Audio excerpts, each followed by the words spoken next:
Good evening, all of you, and welcome to Philoform.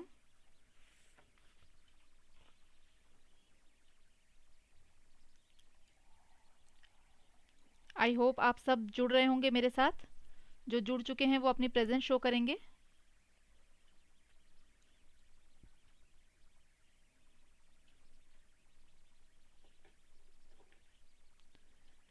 और हमारा fast revision जो class है उसका सेकंड डे है। कल भी हमारी फास्ट क्लास हुई थी और आज भी फटाफट हम जो है क्लास करेंगे। जल्दी जल्दी टॉपिक्स जो है हमारे आगे बढ़ेंगे। ज्योति जी वेरी गुड इवनिंग, रोहित जी गुड इवनिंग, ज्योत्सना जी गुड इवनिंग। वेरी गुड, 3 लोग जो है पंचुअली आ गए हैं। Very nice.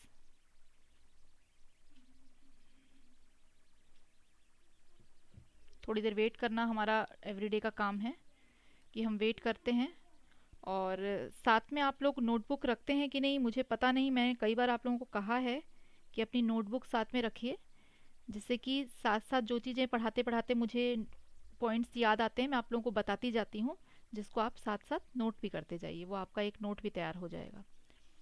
तो फिलअप फॉर्म में आप सभी का बहुत बहुत स्वागत है। और हमारी क्लास जो है उसकी टाइमिंग है 6 to 7। एवरीडे हमारी होती है, संडे सिर्फ ऑफ रहता है। तो आगे थोड़ा सा हम बढ़ जाते हैं क्योंकि काफ़ी कुछ आज पढ़ना है। ज़्यादा लेट करने से काम नहीं बन पाएगा। और सीटेट की जो हमारी क्लास है उसमें हमारे जो टीम मेंबर्स हैं मैं एवरीडे आपको बताती हूँ। थोड़ी देर रोक लेती हूँ इसको, ताकि जिनको भी टाइमिंग पता नहीं है, कौन सी टीचर पढ़ा रही है पता नहीं है, वो आसानी से पता करके और अपनी जो क्लासेस है वो टाइमली सेट कर सकें। प्रतीक्षा जी वेरी गुड इवनिंग। तो आप लोग की तैयारी कैसी चल रही है, पहले इस बारे में थोड़ी सी बात हो जाए। रोहित जी का नोट्स का प्रॉब्लम सॉल्व हुआ कि नहीं, और रोहित जी ने अपने नोट्स खुद क्यों नहीं बनाए, ये सबसे पहले मैं पूछना चाहती हूँ। क्योंकि देखिए, जो खुद के नोट्स होते हैं वो सबसे ज़्यादा इंपॉर्टेंट होते हैं। लास्ट मोमेंट पे आप जब शॉर्ट नोट अपने देखेंगे तो आपको सब कुछ याद आ जाएगा, क्योंकि खुद का लिखा हुआ होता है। तो वो सबसे पहली चीज़ आपकी होनी चाहिए, जो आपको रेगुलर बेसिस पे करना है। अभी भी आप कर सकते हैं, ऐसा नहीं है कि अभी आप नहीं कर सकते। जो पुराने वीडियोस है उसको चलाइए, फटाफट साथ साथ नोट्स तैयार करते जाइए। रिवाइज भी हो जाएगी क्लास, आपके नोट्स अभी भी रेडी हो सकते हैं, इसमें कोई दिक्कत नहीं है। तो खुद के नोट्स आप बनाने की कोशिश करिए। और लास्ट मोमेंट पे जो ये तैयारी की जाती है वो बड़ा फ़ायदेमंद होता है। अंजलि जी वेरी गुड इवनिंग। तो ये जो हमारी सीटेट की टीम है ये आप लोगों के लिए बहुत मेहनत कर रही है और अच्छे अच्छे कंटेंट आप लोगों के लिए ला रही है। बट दिक्कत ये है कि बच्चे जो हैं पता नहीं अचानक उनको क्या हुआ और बच्चे कम आने लगे हैं। छुट्टी मना रहे हैं, कहीं छुट्टी पे चले गए हैं क्या ठंड की? तो अभी छुट्टियों पे मत जाइए, अभी पढ़ाई पे ध्यान दीजिए। तो तैयारी जो है बिल्कुल आप शुरू करिए और लेट मत करिए, क्योंकि टाइम अब हमारे पास बिल्कुल नहीं है। जो लोग शुरू से क्लास अटेंड कर रहे हैं उनके लिए तो अच्छा है, लेकिन जो लेट ज्वाइन किए हैं उनको बहुत कुछ कवर करना है। ठीक है ना? तो रिवीजन में हम कोशिश कर रहे हैं कि थोड़ी जो इम्पोर्टेंट चीज़ें और रहती हैं साथ साथ वो भी मैं करवाती जाऊँ आप लोगों को। जो मैंने पहले पढ़ाया है कुछ वो चीज़ें भी आज रहेंगी, और कुछ मैंने एक्स्ट्रा भी ऐड की हैं जो एग्ज़ाम में आने के चांसेस हैं। ठीक है? तो आगे बढ़ते हैं। हमारी जो क्लासेस हैं वो बिल्कुल फ्री ऑफ कॉस्ट है, कोई आपको चार्जेस नहीं करना है। सिर्फ आपको चैनल के साथ जुड़ जाना है और एवरीडे हमारी क्लास जो है उसको देखना है और नोट्स अपने तैयार करते जाने हैं। तो आ, अभी भी हमारे सिर्फ 4 मेंबर्स ही दिखाई दे रहे हैं मुझे। जब तक आप लोग अच्छे से मतलब सीरियसली क्लास नहीं अटेंड करेंगे ना, तब तक दिक्कत आप लोगों के साथ रहेगी। जो रेगुलर अटेंड कर रहे हैं उनको तो दिक्कत नहीं आएगी, क्योंकि वो हर चीज़ जान रहे हैं। लेकिन जो डिसकंटिन्यू हो जाते हैं फिर वो आके फिर पूछते हैं कि मैडम क्या होगा, इसमें क्या होगा, लेकिन मैं तो आगे बढ़ चुकी रहती हूँ। तो ये चीज़ आपको थोड़ा देखना है कि कैसे आप कंटिन्यू क्लास अटेंड करें। ठीक है ना? आगे बढ़ते हैं और देख लेते हैं एक बार हमारे सिलेबस की तरफ आप नज़र दौड़ा लीजिए कि ये हमारा सिलेबस है।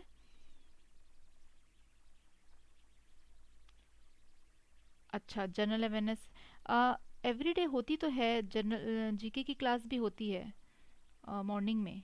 आई थिंक 8 बजे है। 8 बजे है एक जीके की क्लास भी एक होती है।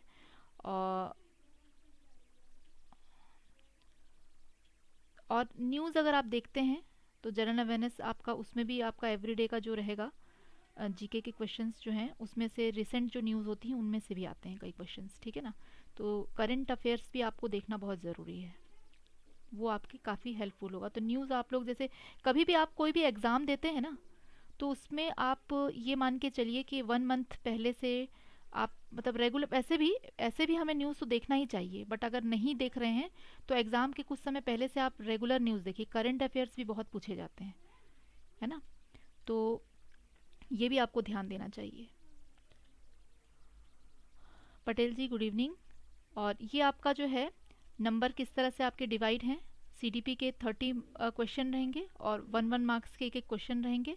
ये एक बार फटाफट आप नज़र दौड़ा लीजिए ताकि इसमें भी कन्फ्यूजन ना रहे। मैथमेटिक्स में भी आपका सेम रहेगा, लैंग्वेज 1 और 2 में भी सेम, और ईवीएस में भी आपका वही फंडा रहेगा कि 30 क्वेश्चंस 30 मार्क्स के रहेंगे और टोटल 150 मार्क्स आपके होते हैं और 150 मिनट्स भी आपके पास होते हैं। मतलब हर प्रश्न को हल करने के लिए आपके पास 1 मिनट का टाइम रहता है। तो उस हिसाब से आपको अपनी जो स्पीड है उसको रखना है कि जैसे मैथमेटिक्स वाले कुछ क्वेश्चंस भी आपके ईवीएस में हैं, 2 3 क्वेश्चन आते हैं, थोड़ा सा उसको सॉल्व करने में टाइम लगेगा, तो बाकी क्वेश्चन आपको थोड़े जल्दी सॉल्व करने पड़ेंगे, टाइम एडजस्ट आपको करना पड़ेगा क्योंकि पर मिनट आपको 1 क्वेश्चन सॉल्व करना है, ठीक है। तो आगे बढ़ते हैं। आज का हमारा जो टॉपिक है वो वर्क एंड प्ले के ऊपर है। मैंने बताया था कि वर्क एंड प्ले जो है ये हमारा जो है 2 side of the same coin, एक सिक्के के 2 पहलू हैं कि काम भी हमको करना है और हमें खेल भी खेलना है ना। तो ये सारी चीज़ें जो है इम्पोर्टेंट दोनों ही होती हैं, क्योंकि अगर हम बिल्कुल बैठ जाएं तो हमारा जो बॉडी है वो किसी काम का नहीं रहेगा, है ना। तो इसलिए हमको कुछ ना कुछ मूवमेंट हमेशा करना है। और दूसरी चीज़ ये होती है कि खेल के माध्यम से हमारा शरीर अच्छा रहता है और काम के माध्यम से क्या करते हैं, हम अपने लाइफ में अर्निंग करते हैं। कोई ना कोई किसी ना किसी काम में व्यस्त ज़रूर है और होना भी चाहिए। ये हेल्थ के पॉइंट ऑफ व्यू से भी अच्छा है और आपकी इससे अर्निंग भी होती है। तो एक ही सिक्के के ये 2 पहलू हैं कि आपकी हेल्थ और वेल्थ दोनों मेंटेन हो जाती है। तो देखिए कई तरह के खेल ऐसे होते हैं जो घरों में रह के भी खेले जा सकते हैं और कई खेल जो है घर के बाहर जाकर ही आप खेल सकते हैं। जैसे इंडोर आउटडोर आपको पता ही है, ये तो मतलब बहुत बचपने वाली बात है, ये मैंने वैसे पढ़ाया हुआ है, बट फिर भी एक बार आपको थॉरोली बताती जा रही हूँ साथ में। सारी चीज़ें अभी डिटेल में फास्ट क्लास में पॉसिबल नहीं है। तो आपका 2 तरह का खेल का होता है पैटर्न, एक होता है इंडोर गेम्स और एक आउटडोर। तो घरेलू जो होते हैं और कुछ बाहर जाके खेले जाते हैं। तो आपको एक बैलेंस लाइफ जहाँ जीना है वहाँ पे आपको काम और खेल दोनों को बैलेंस करके चलना है। तो Deepak ji and Mahi ji, very good evening all of you. तो ये जो चीज़ें हैं अपने जीवन में संतुलन स्थापित करती हैं, बैलेंस लाती हैं। तो मैंने आप लोगों से ये भी कहा था कि आप लोग एग्ज़ाम टाइम में हैं, काफ़ी अभी स्ट्रेस में भी होंगे कई लोग, तो आप लोग अपने जो मन के काम होते हैं, अगर आप खेलना पसंद करते हैं तो खेलिए, एक्सरसाइज कीजिए। क्यों? क्योंकि इससे जो हमारा फिटनेस है बॉडी का, फिजिकली जो हम फिटनेस हमारा चाहते हैं वो भी बढ़ता है, और फिजिकल अगर हम अच्छे रहते हैं तो मेंटली हम अच्छे रहेंगे ही। अब जैसे कुछ लोग होते हैं वो बस हर समय बैठे बैठे टीवी देखते हैं, कुछ कुछ खाते रहते हैं, तो उनकी हेल्थ कभी भी अच्छी नहीं होती है। लेकिन आप देखिए जो लोग बहुत कुछ ना कुछ हमेशा करते रहते हैं, काम किसी ना किसी काम में बिजी रहेंगे, देखिएगा वो लोग बहुत हेल्दी लाइफ जीते हैं। और मैंने देखा है कि कई ऐसे बूढ़े लोग हैं जो बहुत बुढ़ापे तक, अभी भी देख रही हूँ, मतलब उनका रिटायरमेंट हो चुका है। मेरे पहचान के कई ऐसे अंकल जी हैं जो उनकी रिटायरमेंट हो चुकी है 60 ईयर्स में, उसके बाद उनको एक्सटेंशन पे रखा गया है, वो 2 साल और काम कर रहे हैं कंपनी में, और उसके बाद जब वो 2 साल काम कर लिए 62 के हो गए, उसके बाद भी वो आउट ऑफ कंपनी, कोई भी प्राइवेट कंपनी दूसरी छोटी मोटी कहीं पे भी वो बिजी हैं। क्यों? क्योंकि वो वर्किंग रहना चाहते हैं। और देखिए वैसे लोग जो हैं हमेशा हेल्दी होते हैं, और कुछ लोग ऐसे होते हैं ना काम नहीं करना चाहते हैं, तो उनका हेल्थ कंडीशन भी बहुत अच्छा नहीं होता है, या तो वो बहुत ज़्यादा मोटे हो जाएंगे, या एक ऐसा फिजिक रहेगा कि उनको कभी पैरों में दर्द, कभी कहीं दर्द। लेकिन जो काम करने वाले वो हमेशा हेल्दी रहते हैं, मन से भी और तन से भी। तो आगे बढ़ते हैं। देखिए सभी खेलों में जो है 4 विशेषताएं होती हैं कि जब भी हम खेल खेलते हैं तो उसमें खेल में हमेशा एक रूल होता है, नियम होते हैं। खेलों में हमेशा जो है नियम होते हैं, और उसमें कई सारे प्रतिबंध भी होते हैं, और खेल का लक्ष्य निर्धारित होता है। और खेलों में हर खिलाड़ी द्वारा नियमों की स्वीकृति। ये 4 नियम, कभी आपको ये क्वेश्चन में भी आ सकता है कि खेल के क्या क्या नियम होते हैं। तो देखिए ये बहुत इंपॉर्टेंट है कि खेल के 4 नियम होते हैं, ये भी आपको ध्यान रखना है। और हर खेल में आपके नियम होते हैं कुछ ना कुछ।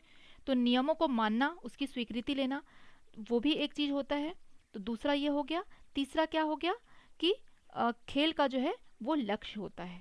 तो एक हो गया नियम, उसके बाद लक्ष्य, और खिलाड़ियों द्वारा उस नियम की स्वीकृति, और कई सारे उसमें प्रतिबंध भी होते हैं कि ये आपको नहीं करना है, अदरवाइज आपको पेनल्टी लग जाएगी, ये आपने चीटिंग कर दी। तो ये सारे ये चीज़ें जो है, ये 4 मेन विशेषताएं जो होती हैं ये खेलों में होती हैं।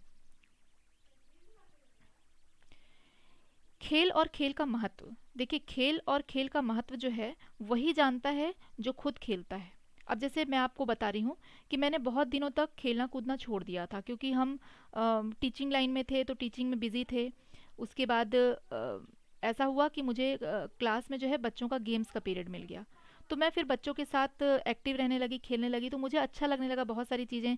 ऐसा हुआ कि अरे वाह, ये खेल भी खेल लेते हैं, थोड़ा बच्चों के साथ मैं भी इंजॉय करें, तो बहुत मज़ा आता था।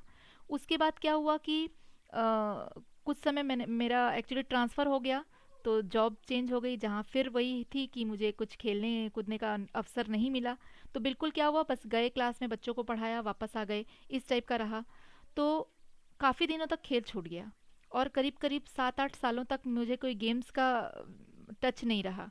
और मैंने फिर अचानक ऐसे खेल कूद हुआ, क्रिकेट का मैच हुआ, तो उसमें पार्टिसिपेट किया।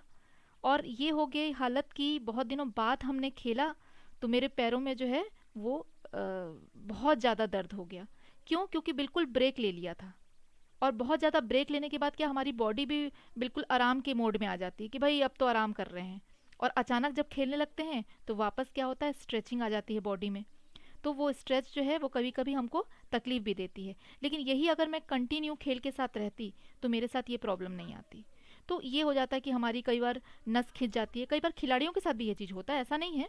लेकिन जैसे हम कई बार बैठ जाते हैं ना, तो हमारी बॉडी भी उसी तरह से बिहेव करती है। तो हम जैसा अपनी बॉडी से काम लेते हैं, हम उस तरह के हो जाते हैं। तो उसके बाद फिर मैंने क्या किया कि बिल्कुल वॉकिंग करना नहीं छोड़ा, मतलब वॉकिंग मैं कोशिश करती हूँ कि हमेशा करूँ। तो चलना भी बहुत बड़ा एक एक्सरसाइज हो जाता है कि अगर आप रेगुलर खेल नहीं पा रहे हैं तो कम से कम वॉकिंग करिए। और ये सर्दियों में तो और अच्छा रहता है कि थोड़ा वॉक करते हैं तो गर्मी आ जाती है, रनिंग करते हैं तो और मज़ा आता है। तो वॉकिंग मैंने इसलिए कोशिश करती हूँ कि कंटिन्यू रखूँ। तो ये अपने आप को आप कैसे मेंटेन करते हैं, ये आपके ऊपर डिपेंड करते हैं, आपको क्या खाना है क्या नहीं खाना है। तो खेल जो है ये आपको क्या करता है, बहुत ही फिट रखता है। गुड इवनिंग माही जी। आप तो गुड इवनिंग वर्क कर चुकी हैं, अच्छा ठीक है, फिर से गुड इवनिंग। तो वे आपकी मांसपेशियों को क्या करते हैं, खेल जो हैं वो मजबूत बनाते हैं, हड्डियों को मजबूती देते हैं, आपके हार्ट को पावरफुल करते हैं। और जो आपके फेफड़े हैं, लंग्स जो हैं उसको बहुत मजबूत करते हैं, क्योंकि आप ऐसे बैठे रहते तो पूरी सांस भी नहीं लेते हैं। लेकिन जब हम खेलते हैं तो हमारा जो लंग्स है वो काफ़ी अच्छा वर्क कर पाता है। उसके बाद क्या है कि जो हम एक्स्ट्रा फैट यूज़ करते हैं वो भी उसमें क्या हो जाता है, जब आप रेगुलर खेलते हैं तो बहुत सारा एक्स्ट्रा फैट जो आपके बॉडी में इधर उधर जमता है और आपके मोटापे का कारण बनता है, वो क्या करता है, आपका बैलेंस कर देता है। आपको बॉडी में जो है रक्त के जो थक्के जम जाते हैं, क्लॉटिंग हो जाती है ब्लड की, जिससे कि लोगों को क्या होता है, हार्ट अटैक की भी पॉसिबिलिटी बढ़ जाती है। तो वो सारी चीज़ें बिल्कुल ना के बराबर हो जाती हैं, इसकी संभावना नहीं होती है। इसलिए खेल का अपना ही महत्व है। और देखिए शिक्षा में खेल का महत्व, हर स्कूल में आप देखिए कि बच्चों का गेम्स का पीरियड ज़रूर होता है, इसको इम्पॉर्टेंट माना गया है। तो ये क्वेश्चन भी आते हैं आपके पेडागोजी में कि भाई खेल का क्या महत्व होता है शिक्षा में, उनको खेलने के लिए ले जाया जाता है। तो उसमें यही आंसर होता है कि उनकी जो मानसिक क्षमताएं हैं और शारीरिक क्षमताएं हैं वो दोनों दोनों ही बढ़ती हैं, अनुशासन उनके लाइफ में बढ़ जाता है। तो वो हेल्दी भी होते हैं, अनुशासित भी होते हैं, कॉन्फिडेंस डेवलप होता है क्योंकि टीम वर्क करते हैं, कभी कभी वो कैप्टन बनते हैं तो एक लीडरशिप की क्वालिटी उनके अंदर आती है। उसके बाद जब वो टीम वर्क करते हैं तो साथ में मिलके काम करने की भावना उनके अंदर आती है, कैसे मिलके काम करना है।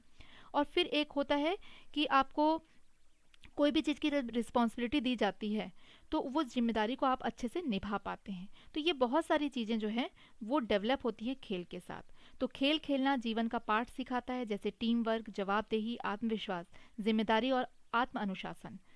स्कूल में खेल छात्रों के जीवन की चुनौतियों का सामना करने के लिए उनको तैयार करने में मदद करते हैं। वे छात्रों की शारीरिक एवं मानसिक क्षमताओं को बढ़ाते हैं और उन्हें अपने जीवन के लक्ष्यों को प्राप्त करने में मदद करते हैं। मतलब आप देखेंगे ऑल ओवर हम देखते हैं कि जो फिजिकल जो हम मेहनत कर रहे हैं वो हमेशा हमारी बॉडी के लिए बेनिफिशियल ही होता है। संजू जी वेरी गुड इवनिंग। तो ये मैं पढ़ा चुकी हूँ, एक बार फटाफट से इसलिए रिवाइज करा रही हूँ। तो आज हम देखेंगे, जब खेल की बात हो रही है तो ज़्यादातर जिन खिलाड़ियों के बारे में क्वेश्चंस आते हैं उनसे रिलेटेड मैंने आज का जो पीपीटी है वो आप लोगों के लिए तैयार किया है। तो फटाफट से थॉरोली सबके बारे में हम जान लेते हैं, देख लेते हैं।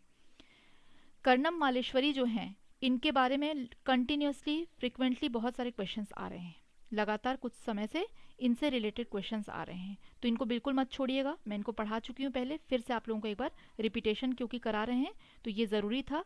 इनका आप अच्छे से पढ़ के जाइएगा।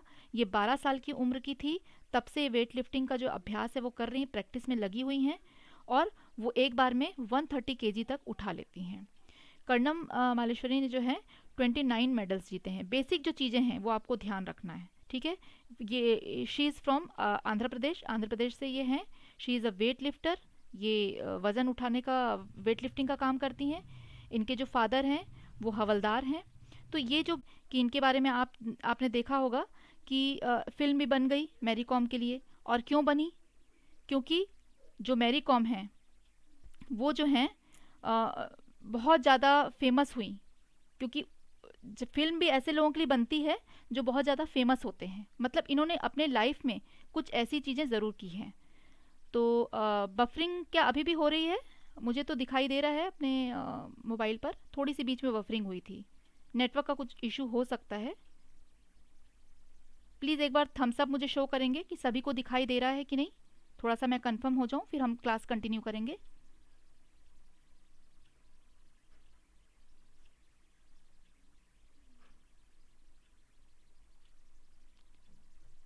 ओके, अभी ठीक है। हाँ हाँ, हम क्लास आगे बढ़ाएं, कोई प्रॉब्लम तो नहीं है? थोड़ा सा, हाँ मुझे भी बफरिंग दिखाई दी थी, मैं भी अपना फ़ोन रखी हूँ सामने, वो थोड़ा बहुत कभी कभी डाउन हो जाता है।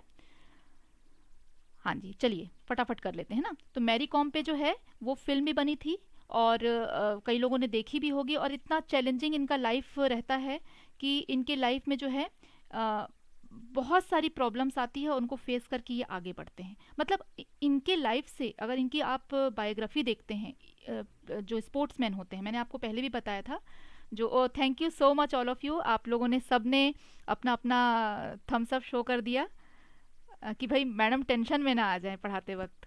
तो बिल्कुल टेंशन फ्री रखते हैं आप लोग मुझे, thank you so much all of you. चलिए आगे बढ़ते हैं, ठीक है। तो आप देखेंगे कि जब भी आप किसी स्पोर्ट्समैन की, विमेन की आप बायोग्राफी पढ़ेंगे, आत्मकथा पढ़ेंगे, तो आपको उसमें बहुत सारी ऐसी चीज़ें मिलेंगी जो आपको हारने नहीं देंगी। अगर आप कभी बहुत मतलब फील करते हैं ना कि ओ मुझसे तो ये काम नहीं हो सकता, बहुत थका हुआ, बहुत दुखी फील करते हैं, तो कभी आप किसी भी अच्छे स्पोर्ट्समैन की, खासकर आप उनकी पढ़ेंगे, युवराज सिंह की पढ़िए ऑटोबायोग्राफी, जो उनकी बुक्स हैं, इतनी अच्छी बुक्स इन लोग की रहती है।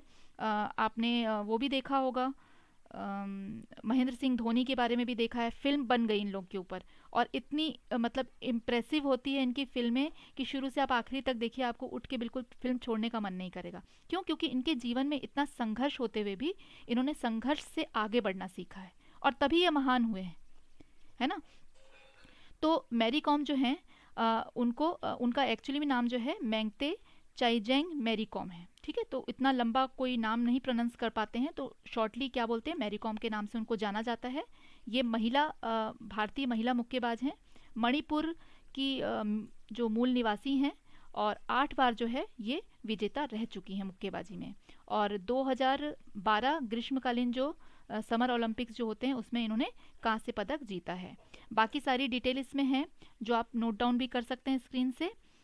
हाँ जी, अब्दुल कलाम जी की बुक भी बहुत बहुत, मतलब ये सब इम्प्रेसिव, इतना हमारे अंदर जोश भर देती हैं, इतनी ताकत भर देती है। तुमको मिसाइल मैन इसीलिए तो कहा गया है ना, क्योंकि स्पेशली ये सब चीज़ें उनके अंदर इतनी भरी हुई हैं कि वो लोगों में भी एक जोश जगा देते हैं। खुद ने भी उन्होंने बहुत कुछ किया है और अभी भी लोग जो हैं ऐसे लोगों की तारीफ इसीलिए करते हैं।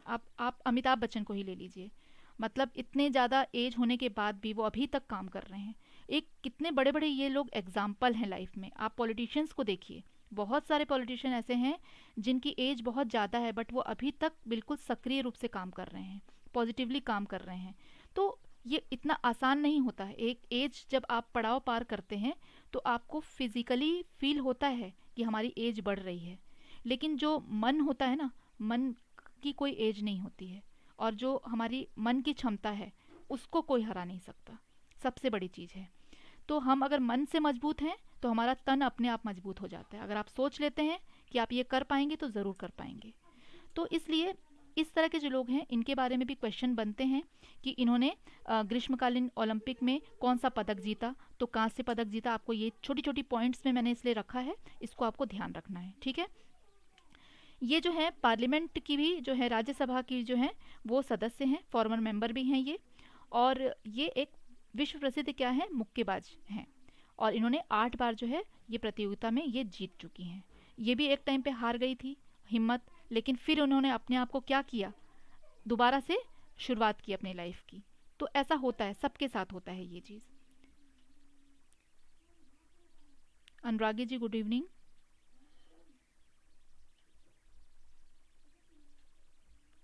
फिर आगे बढ़ते हैं। अवनी लेखारा, ये बहुत बड़ा एग्जाम्पल है ऐसे लोगों के लिए जो हैंडीकैप्ड हैं। मतलब इन्होंने अपनी जो कमी है उसको न देखते हुए अपने अंदर जो प्रतिभा है उसको देखा। हर कोई क्या करता है, मेरे अंदर तो ये कमी है, मेरे पास तो ये नहीं है, मेरे पास वो सुविधा होती तो मेरा अच्छा होता, मेरे पास ये सुविधा होती तो मेरे पास अच्छा होता। ये सारी चीज़ें हम क्या करते हैं अपने लाइफ में, देखते हैं और कोसते हैं कि हम इसलिए आगे नहीं बढ़ पाए। लेकिन हम ये नहीं सोचते कि हमारे पास क्या क्या है। तो Avani Lekhara is an Indian para Olympic and rifle shooter. ये क्या है, एक जो है राइफल शूटर हैं, शूटिंग का इनका काम है, मतलब निशानेबाजी जो है ये करती है। She won a gold medal in 10 metre air rifle standing, ठीक है। तो 10 मीटर के डिस्टेंस से जो है एयर राइफल जो है वो चलाते हैं, और उन्होंने ब्रोंज मेडल जो है इसमें जीता है टोक्यो ओलंपिक में। पैरा ओलंपिक जब हुआ था तो टोक्यो जो पैरा ओलंपिक हुआ था उसमें इन्होंने जीता था। अवनी लेखारा जो है उन्होंने गोल्ड मेडल भी जीता है। तो ये दो जो हैं इनके ब्रोंज मेडल भी हैं और गोल्ड मेडल भी इन्होंने जीता है। अवार्ड में इनको पद्मश्री का अवार्ड भी मिला है, मेजर ध्यानचंद खेल रत्न अवार्ड भी इनको मिला है पैरा ओलंपिक शूटिंग में ही, ठीक है। तो इनकी जो है मेन जो चीज़ें हैं वो यही हैं। आपको ध्यान रखना है कि इनकी जो शूटिंग में निशानेबाजी जो होती है उसमें इनको मिला हुआ है प्राइज़, और इन्होंने ब्रॉन्ज मेडल भी जीता है और इन्होंने गोल्ड मेडल भी जीता है। और किस में जीता है, टोक्यो पैरा ओलंपिक में, ठीक है। थर्ड पोजीशन लिया था जब इन्होंने टोक्यो पैरा ओलंपिक में, तो इनको ब्रॉन्ज मेडल मिला था। फर्स्ट आपका गोल्ड होता है, देन सिल्वर, देन ब्रॉन्ज होता है, ठीक है। तो Avani Lekhara she is handicapped, इनके दोनों जो पैर हैं वो काम नहीं कर पाते हैं, बट उसके बावजूद भी अपनी कमियों को नज़रअंदाज कर दिया बिल्कुल, और अपनी जो स्किल है उसको आगे बढ़ा करके इन्होंने इतना नाम कमाया, इसलिए तो ये स्पेशल है। आगे बढ़ते हैं। सानिया मिर्ज़ा, बहुत लोग फ़ैन होंगे इनके, तो हैं भी ऐसी कि कोई भी फ़ैन हो जाएगा, इतना अच्छा खेलती हैं, मज़ा आ जाता है बस देखने में। तो टेनिस प्लेयर हैं, और 2003 से लेके 2013 तक, मतलब एक दशक, 10 साल बहुत होते हैं कंटिन्यू, उन्होंने बहुत अच्छा प्रदर्शन अपना रखा, और कई सारे जो खेल हैं उनमें इन्होंने ट्रॉफी जो है लिया, और कंटिन्यू अपना खेल इन्होंने बरकरार रखा 10 सालों तक। तो ये इसमें मेन पॉइंट आपका आ जाता है कि ये जो सिंगल्स जो खेलते हैं उसमें ये नंबर 1 पे रही हैं। Women's tennis association as the Indian number 1 in singles, singles में ये नंबर 1 रही है। जो टेनिस एसोसिएशन है उनके द्वारा इनको कहा गया है कि ये नंबर 1 प्लेयर हैं। She has won 6 major title, 3 in women's double and 3 is mix double from 2003 until her retirement from singles in 2013 तक, ठीक है। रैंक ये इनका जो पूरा कुछ रहा है इस तरह से रहा है, ठीक है। उसके बाद माही जी ने कहा है ऐसे लोगों में कॉन्फिडेंस बहुत ज़्यादा होती है। ज़्यादा कैसे होती है, डेवलप करने से होती है ना। और हमारे अंदर भी कॉन्फिडेंस सबके अंदर है, और हम हिम्मत हार जाते हैं बीच बीच में, तो उसको क्या करना चाहिए, बूस्टअप करना चाहिए, अपने आप को खुद ही बूस्टअप करना है कि नहीं, गलती अगर हमसे हुई है तो सुधार भी हम ही करेंगे, कोई दूसरा नहीं आएगा करने। तो अपने अंदर कॉन्फिडेंस को कभी कम मत होने दीजिए। अभी एग्ज़ाम का भी वक्त है, फुल कॉन्फिडेंट रहिए कि बिल्कुल मेरा एग्ज़ाम एक बार में ही क्लियर होना है, क्योंकि मेरी तैयारी अच्छी है, मैंने कहीं कोई चीज़ छोड़ी नहीं है, मेरी कोशिश भी यही है। और मैं भी कॉन्फिडेंट हूँ कि अगर किसी ने मेरी क्लास रेगुलर की है तो मुझे पता है कि ईवीएस में वो आराम से क्लियर हो जाएगा। मैंने भी ऑलमोस्ट सारे टॉपिक इसमें कवर कराए हुए हैं, सिर्फ अभी जो थोड़ी थोड़ी चीज़ें और बची हुई हैं वो इन 15 दिनों के अंदर कंप्लीट हो जाएगी। नवंबर तक आपका ऑलमोस्ट पूरा कंप्लीट हो जाएगा, कुछ नहीं छूटेगा, है ना। तो ये आपको ध्यान देना है कि इनमें से छोटे छोटे जो पॉइंट्स हैं उसको आपको ध्यान रखना है, ठीक है। आगे बढ़ते हैं, और इनको हम भूल नहीं सकते क्योंकि सानिया मिर्ज़ा की बात हुई है और साइना नेहवाल, दोनों के नाम भी बड़े मिलते जुलते से हैं।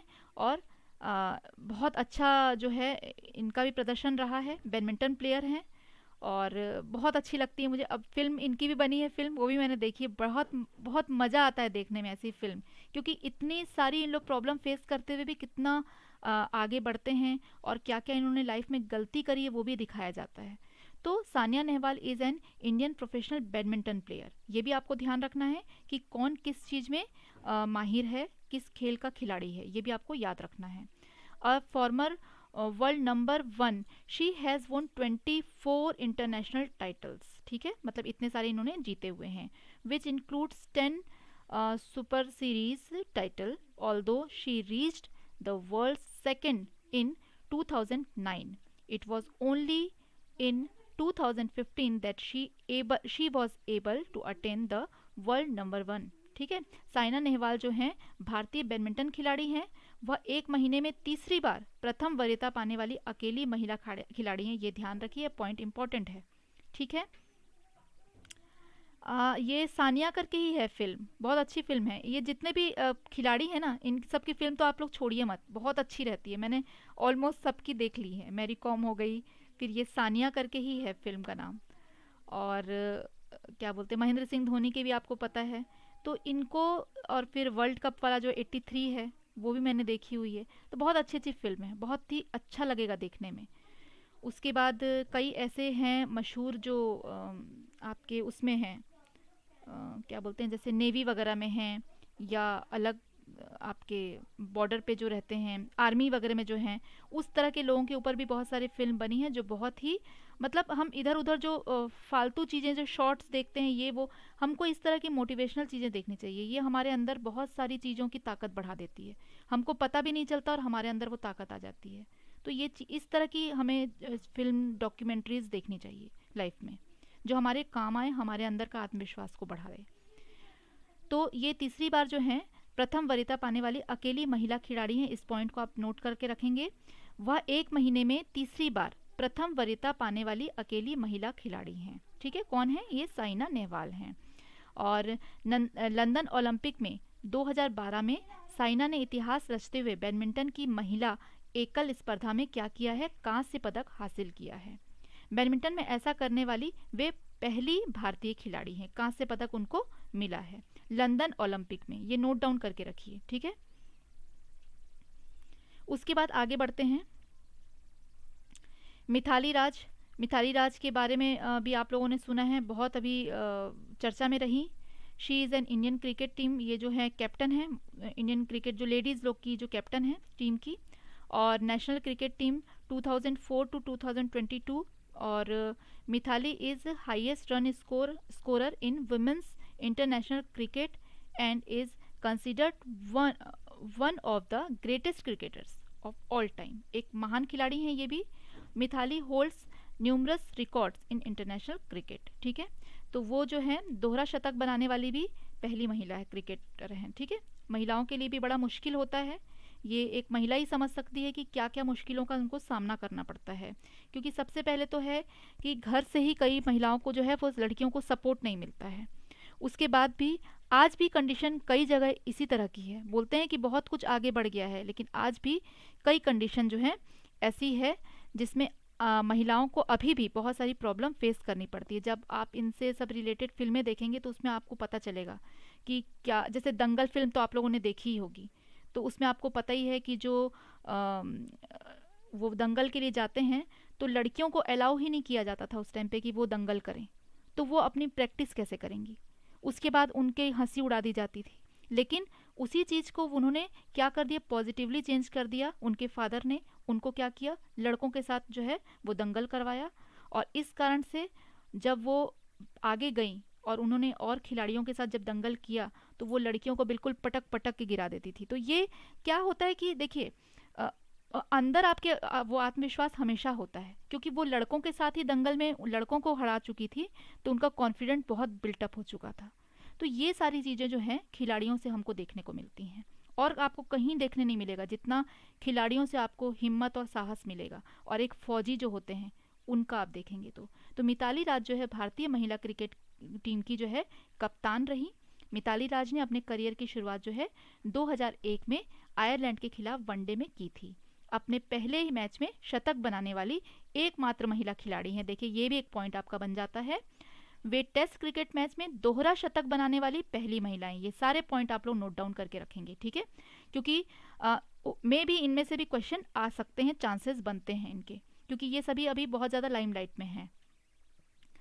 तो प्लेयर्स को भी आप बिल्कुल छोड़िए मत इनसे रिलेटेड क्वेश्चन, क्योंकि कर्णम मालेश्वरी से कंटिन्यूअसली क्वेश्चन पूछे जा रहे हैं। तो मे भी इस बार ना पूछ के किसी और खिलाड़ी से पूछ लें। तो जो लाइमलाइट में है मैंने उन सभी को कोशिश किया है कि आपके क्लास में ऐड कर दूँ। आगे बढ़ते हैं, नेक्स्ट जो है उसके बारे में हम देखते हैं। और ये एनसीईआरटी की बुक में इनके बारे में दिया हुआ है, इसलिए मैंने इनको भी ऐड किया है। ज्वाला, लीला एंड हीरा जो हैं, दे ऑल आर सिस्टर्स। ये तीनों जो हैं बहनें हैं, प्रोफेशनल कबड्डी प्लेयर हैं, ठीक है?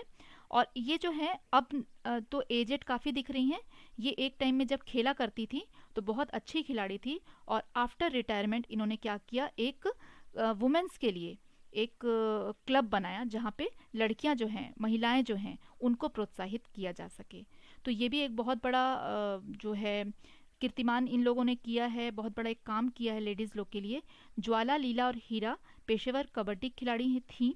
अपनी सेवानिवृत्ति के बाद उन्होंने उन महिलाओं को प्रोत्साहित करने के लिए एक कबड्डी क्लब भी बनाया जो खेल सीखना और अध्ययन करना पसंद करती थी, ठीक है? They also formed a kabaddi club to encourage women who like to learn and study the game. They all are sisters, three sisters, Leela, Jwala, Leela and Heera, ठीक है? इसके बारे में भी बुक में दिया हुआ था, तो मैंने इनको भी इंक्लूड कर लिया है। आगे बढ़ते हैं, नेक्स्ट जो खिलाड़ी है जो मेरी बहुत फेवरेट है, पर्सनल फेवरेट है, उनके बारे में बताऊं कि पीवी सिंधु। और ज़बरदस्त खेलती हैं, बस मज़ा ही आ जाता है देख करके। तो इनका पूरा नाम जो है वो है पुरसला वेंकट सिंधु, क्योंकि आपको पता है कि जो साउथ इंडियंस होते हैं वो अपने फादर का नाम जो है उसको अपने नाम के पहले रखते हैं। तो पीवी सिंधु शॉर्टकट में इनका नाम हो जाता है। She is an Indian badminton player, बहुत अच्छा बैडमिंटन खेलती हैं। Considered one of India's most successful sports person, Sindhu has won medals at various tournaments such as the Olympic and on the BWF circuit, including a gold at the 2019 World Championship. तो पुरसला वेंकट सिंधु एक विश्व वरीयता प्राप्त भारतीय महिला badminton खिलाड़ी हैं तथा भारत की ओर से ओलंपिक खेलों में महिला एकल बैडमिंटन का रजत पदक एवं कांस्य पदक जीतने वाली वो पहली भारतीय खिलाड़ी हैं। इससे पहले अब ये भी पॉइंट आपका नोट डाउन करने के लिए हो जाता है कि भारत की ओर से ओलंपिक खेलों में महिला एकल बैडमिंटन का रजत पदक एवं कांस्य पदक, इन्होंने दोनों तरह के पदक जीते हुए हैं। मतलब ब्रोंज मेडल और सिल्वर मेडल दोनों ही इन्होंने जीते हुए हैं, और जीतने वाली वो पहली खिलाड़ी हैं। इससे पहले वे भारत के नेशनल चैम्पियनशिप भी जो है वो रह चुकी हैं, चैम्पियन रह चुकी हैं। सिंधु ने नवंबर 2016 में चीन ओपन का खिताब भी अपने नाम किया था। तो ये एक पॉइंट और बन जाता है। तो ये पॉइंट्स आप लोग शॉर्टली नोट डाउन करते जाएंगे इनके बारे में। आगे बढ़ते हैं, नेक्स्ट जो हमारी प्लेयर हैं she is Sakshi Malik. Sakshi Malik is an Indian free style wrestler हैं ये, ठीक है? पहलवान हैं, भारतीय महिला पहलवान।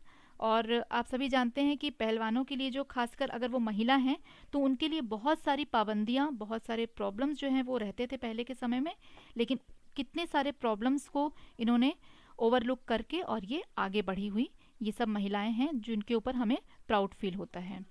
और इन्होंने ब्रॉन्ज मेडल जो है वो जीता है। 58 केजी कैटेगरी जो है इन्होंने इनके वजन किया जाता है जो पहलवान रहते हैं, और उस हिसाब से इनके वजन के अकॉर्डिंग जो है इनको वजन उठाने के लिए दिया जाता है। Becoming the first Indian female wrestler to win the medal at Olympic, ये जो है ओलंपिक में जीतने वाली प्रथम जो है महिला हैं रेसलर। ठीक है। साक्षी मलिक भारतीय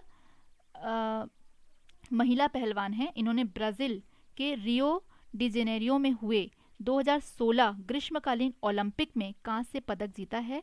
भारत के लिए ओलंपिक पदक जीतने वाली वे पहली महिला पहलवान हैं। इससे पहले इन्होंने ग्लासगो में आयोजित 2014 के राष्ट्रमंडल खेलों में भारत का प्रतिनिधित्व करते हुए तब इन्होंने रजत पदक जीता था। ठीक है। तो इन्होंने भी 2 जो पदक हैं वो जीते हुए हैं। एक इन्होंने ब्रॉन्ज मेडल जीता है, दैट इज़ फर्स्ट ओलंपिक में इनको जीता हुआ है, और इन्होंने सिल्वर भी जीता है राष्ट्रमंडल खेलों में। ठीक है। आगे बढ़ते हैं, नेक्स्ट देख लेते हैं। नेक्स्ट जो है इनकी बात हो चुकी है हमारी ऑलरेडी कि दंगल तो सबने देखी होगी, और इनके बारे में मुझे तो नहीं लग रहा है कि आप में से किसी ने ये फिल्म नहीं देखी होगी, तो सब इनके बारे में बहुत अच्छे से जानते हैं कि she is also free style wrestler, और इनके लाइफ में क्या क्या इन्होंने फेस किया है वो आप जानते ही हैं। और लड़कों के साथ इन्होंने फाइटिंग की पहले, और उसके बाद लड़कियों के साथ इनके लिए बहुत आसान हो गया वो, क्योंकि ये काफ़ी अच्छी प्रैक्टिस इन्होंने की और फिर अपने खेल का प्रदर्शन किया। गीता ने 2010 राष्ट्रमंडल खेलों में स्वर्ण पदक जीतकर देश का नाम रोशन किया। साथ ही गीता पहली भारतीय महिला पहलवान हैं जिन्होंने ओलंपिक में क्वालिफाई किया था। ठीक है। तो ये जो हैं ये सब स्पेशल पर्सन हैं जिनके बारे में आज हम देख रहे हैं। आगे बढ़ते हैं और नेक्स्ट देख लेते हैं कि कौन है। ये जो हैं मीराबाई चानू बहुत फेमस रही, बहुत ज़्यादा इनका नाम सुनने में आया, और ओलंपिक में इस बार तो मतलब सबने बिल्कुल चित्त कर दिया था। भारतीय जो हमारे खिलाड़ी गए थे उन्होंने सबको बिल्कुल चौंका दिया, इतना अच्छा हमारे इंडियंस का प्रदर्शन रहा। तो साइखोम मीराबाई चानू इनका पूरा नाम है। देखिए ये भी क्वेश्चन बन सकता है कि मीराबाई चानू का पूरा नाम क्या है, तो देखिए ये सब चीज़ें जो पॉइंट हैं इनको आप लिख करके रखिए। छोटे छोटे पॉइंट हैं लेकिन क्वेश्चन इसमें से भी बनते हैं। तो मीराबाई चानू जो हैं एक भारतीय भारोत्तोलक खिलाड़ी हैं, मतलब वेट लिफ्टर हैं, और 27 ईयर्स ओल्ड मीराबाई चानू 27 साल की हैं जिन्होंने वेट लिफ्टिंग किया total 201 KG to win the gold medal. इन्होंने क्या जीता? गोल्ड मेडल जीता है, which was also India's third medal after the on going CWG 2020-22। She won the silver medal at the 2020 Tokyo Olympic. ये सभी जानते हैं, ये फेमस रही कि इनका सिल्वर भी है और इनके पास गोल्ड भी है। Women's 49 KG category. तो साइखोम मीराबाई चानू एक भारतीय भारोत्तोलक खिलाड़ी हैं, मतलब वेट लिफ्टर हैं। 2021 के टोक्यो ओलंपिक खेलों में इन्होंने 49 किलोग्राम वजन के में जो वर्ग था उसमें रजत पदक जीता था। भारत के लिए भारोत्तोलन में रजत पदक जीतने वाली प्रथम भारतीय महिला है। तो इसलिए ये खास है कि ये किसी न किसी तरह से प्रथम है। तो ये आप पॉइंट जो है इसको नोट डाउन करते जाइए।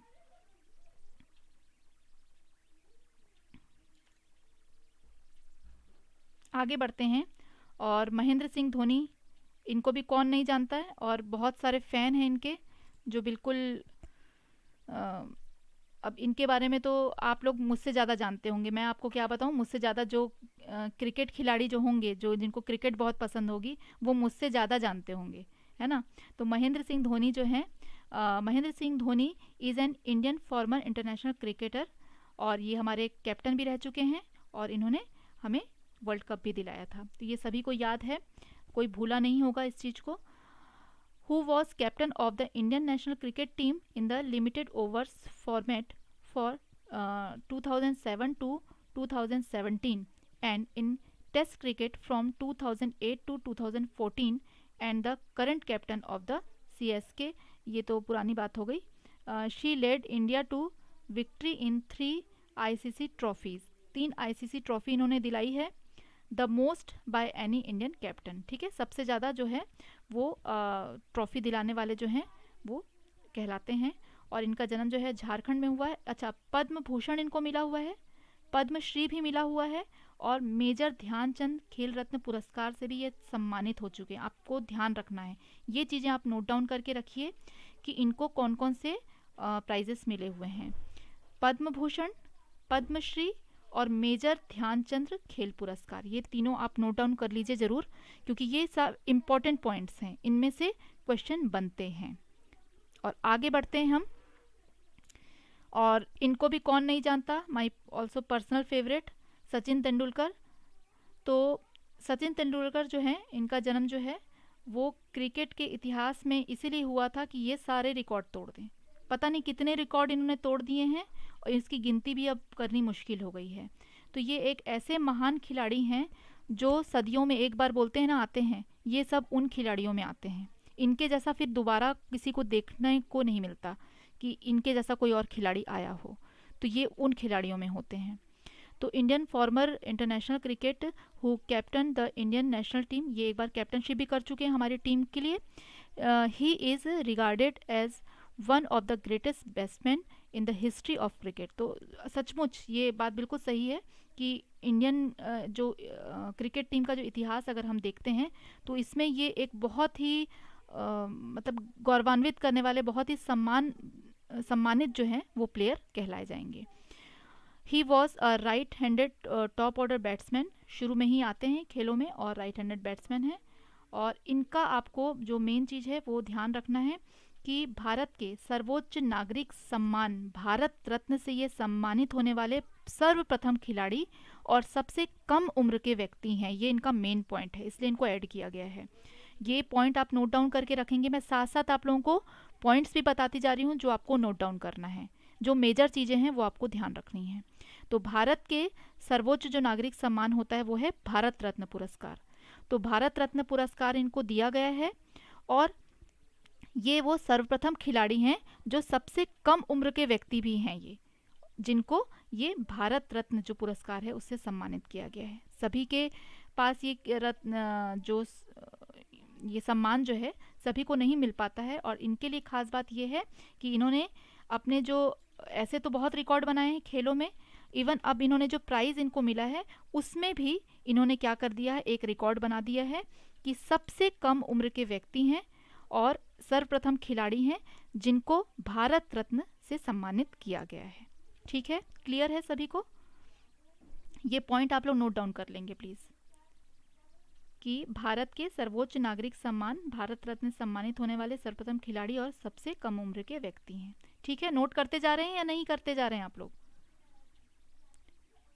उसके बाद आगे बढ़ते हैं और एक और फेवरेट से मिल लेते हैं, विश्वनाथन आनंद जी। और शतरंज खिलाड़ी हैं, इनको ग्रैंड मास्टर के नाम से भी जाना जाता है, आप सभी जानते ही होंगे। तो विश्वनाथन आनंद भारत के शतरंज खिलाड़ी हैं और इनको क्या है, अंतर्राष्ट्रीय ग्रैंड मास्टर एवं पूर्व विश्व चैंपियन रह चुके हैं ये। ठीक है, विश्वनाथन आनंद का जन्म जो है 11 दिसंबर 1969 में हुआ था। विश्वनाथन आनंद एक भारतीय शतरंज खिलाड़ी हैं और वह एक भूतपूर्व शतरंज विजेता भी हैं। ठीक है ना, पहले इन्होंने काफ़ी जीत चुके हैं, अब तो ये काफ़ी एज हो चुकी इनकी। और आनंद ने 5 बार जो है विश्व शतरंज प्रतियोगिता जो जीती हैं और निर्विवाद विजेता रहे हैं। मतलब किसी तरह का कोई डिस्प्यूट नहीं रहा है, डायरेक्ट क्लियर वो क्या हो गए हैं, जो खिलाड़ी हैं विजेता हैं वो घोषित किए गए हैं। ठीक है, तो ये सब जो हैं स्पेशल प्लेयर्स हैं जिनके बारे में आज मैंने आप लोगों को बताया। अभी हमारे 2 प्लेयर्स और बच जाते हैं, फिर ये हैं नीरज चोपड़ा जो अभी बहुत लाइमलाइट में, ओलंपिक में तो इस बार सभी ने बहुत अच्छा प्रदर्शन भी किया, तो वहाँ से ये लाइमलाइट में आए नीरज चोपड़ा और बहुत अच्छा प्रदर्शन भी इन्होंने किया। Neeraj Chopra is a track and field athlete from India. ये वो फेंकते हैं, भाला फेंकने वाले, जेवलिन थ्रो करते हैं वो।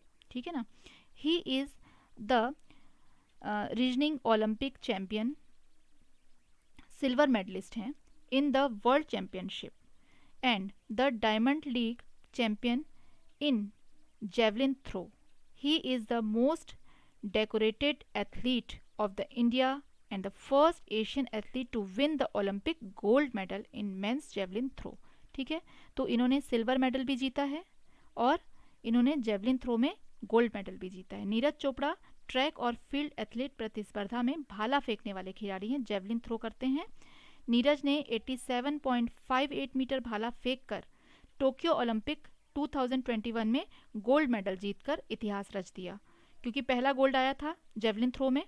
ठीक है, अभिनव बिंद्रा के बाद किसी विश्व चैंपियनशिप स्तर पर एथलेटिक्स में स्वर्ण पदक जीतने वाले यह दूसरे भारतीय हैं। ठीक है, तो किसी भी अभिनव बिंद्रा जो हैं वो विश्व चैंपियन में एथलीट में स्वर्ण पदक जीता था उन्होंने, बट वो दूसरे फील्ड में जीता था। ठीक है, उनके बारे में भी मैं आगे आप लोगों को बताऊंगी। तो इन्होंने गोल्ड मेडल जीता और ये जीतने वाले दूसरे खिलाड़ी हैं, लेकिन जो जेवलिन थ्रो है उसमें ये फर्स्ट हैं। ठीक है, आगे बढ़ते हैं और हमारा लास्ट जो आज का है जो खिलाड़ी उनके बारे में देखते हैं। He is Abhinav Bindra.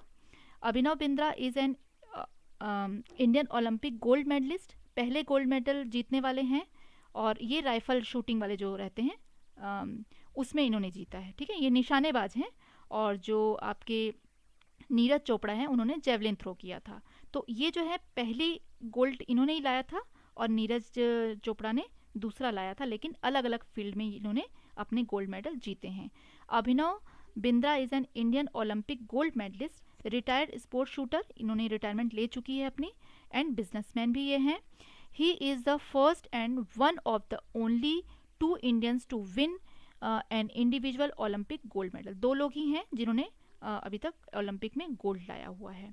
Abhinav Bindra 10 metre air rifle स्पर्धा में भारत के प्रमुख निशानेबाज हैं। वे 11 अगस्त 2008 को बीजिंग ओलंपिक के जो खेलों की व्यक्तिगत स्पर्धा में स्वर्ण पदक जीतकर व्यक्तिगत स्वर्ण पदक जीतने वाले पहले भारतीय खिलाड़ी बने हैं। मतलब अगर सिंगल उन्होंने कुछ प्रदर्शन किया है तो उसमें वो पहले खिलाड़ी भारतीय खिलाड़ी जो हैं वो बने हैं जिन्होंने गोल्ड लाया है। तो फर्स्ट ये होते हैं, सेकंड नीरज चोपड़ा होते हैं। तो इस तरह से आज की जो हमारी क्लास है वो यहीं तक थी। और जो भी हमारे न्यू स्टूडेंट आते हैं उनके लिए मैं एक बार बताना चाहूँगी कि हमारे फिलअप फॉर्म में आप आएँ, सब्सक्राइब करें और जो हमारी वीडियोस है उसमें अगर आप जाते हैं तो आपको सारे वीडियोस देखने मिलते हैं। और हाँ, जो बच्चे क्लास में आ रहे हैं वो क्लास को लाइक करेंगे, क्योंकि आजकल बच्चे कम भी आ रहे हैं और लाइक्स भी काफ़ी कम हो गए हैं। तो मेरा मोटिवेशन आप लोग को भी हाई करना है, सिर्फ मैं ही आप लोग का मोटिवेशन हाई करूँगी ऐसा नहीं है। You are also a teacher, तो आप लोग को भी मोटिवेशन मुझे देना चाहिए और इसलिए आप लोग को लाइक करना ज़रूरी है। बिल्कुल लाइक बिना किए कोई नहीं जाएगा। ठीक है, तो फिलअप फॉर्म में जब आप जुड़ जाते हैं तो आपको वीडियोस शो होता है। वीडियो में अगर आप क्लिक करेंगे तो आपको सारी वीडियोस दिखाई देंगे, जैसे नेट की वीडियो भी आपको दिखेगी और सीटेट की वीडियो भी दिखेगी। लेकिन अगर आप प्लेलिस्ट में जाएंगे तो आपको सब्जेक्ट वाइज जिस सब्जेक्ट भी चाहिए उसकी प्लेलिस्ट बनी हुई है, उसमें आप जाइए और सारी क्लासेस जो हैं ईवीएस की आप वहाँ पे ईवीएस की प्लेलिस्ट में देख सकते हैं। और किसी भी तरह का इसमें आप लोगों को कोई क्वेश्चन रहता है तो वो क्वेश्चन आप लोग कर सकते हैं।